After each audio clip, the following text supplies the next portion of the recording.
Assalamualaikum warahmatullahi wabarakatuh. Hello everyone. Before starting my speech, I want to ask you a question. Which one describes yourself better?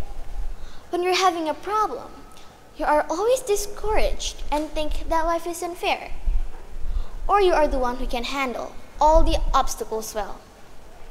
Here, I am Areta Zizi, a 7th grader from Muhammadiyah 12 Kikabi Junior High School. Today, I want to talk about what we can do as students to support the rise of Muhammadiyah millennial generation future leader. How could we be one of the headliners in adversity or builder of miracles in the future? I think we can start it within ourselves by skillfully overcoming our own problem, our own adversity. I'm sure one of you guys might think that life is unfair. For example, when you see your friends having problems, then you are there to help them out. But when you're having a problem, instead of supporting you, your friends betray you and even give you more other problems. Or one day, you are sad because you can't make your parents proud of you, just like what your sister or your brother did. And another day, you feel that you are useless when you can't finish your homeworks or the other school projects well. You have a full gloomy day when after such tiring late studies at night, you can have better marks on mathematics or English tests. Actually, all of us have problems in life, at home or at school.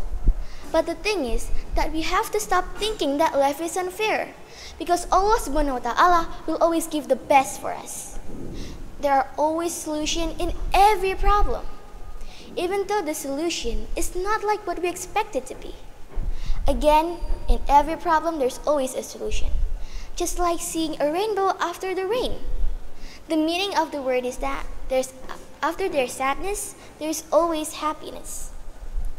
As described in Surah Al-Inshirah verse 5, فَإِنَّ مَعَ الْأُسْرِ يُسْرًا, which means because after the real hardship comes an ease.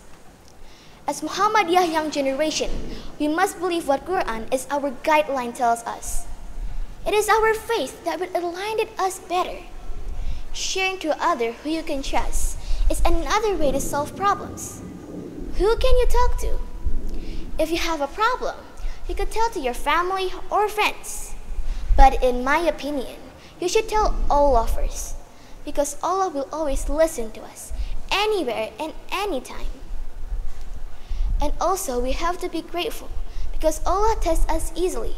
Unlike our beloved Prophet Muhammad SAW, he was hated by his people and lost his beloved wife Khadijah. Who could imagine how patient he is while receiving that kinds of tests? One thing that I always wanted to say to myself is that if Allah gave us a hard time or problem, it doesn't mean Allah doesn't love us. It's just another way to show that Allah really loved us.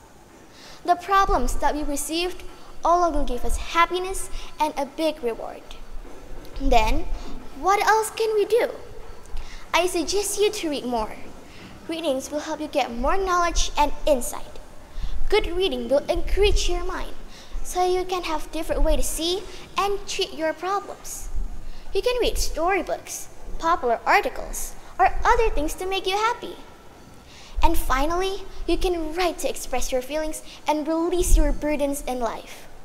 Writing diary will help you easing problems and at the same time train your writing skills. When we can do those things, keep our face to Allah's love. Talking to parents or best friends, read more, and writing. Your problems are inshallah solved. Muhammadiyah millennial generation must be able to solve their personal problem with Islamic guideline for life. The Quran, the Sunnah, and the help of family and friends. I believe when you can empower yourself to headline in your own life, then automatically you are the headliner for your surroundings, for other people. Thank you for being with me. That's all from me. Nasrun minallah, nun wal qalami wa ma yasturun. Wassalamualaikum warahmatullahi wabarakatuh.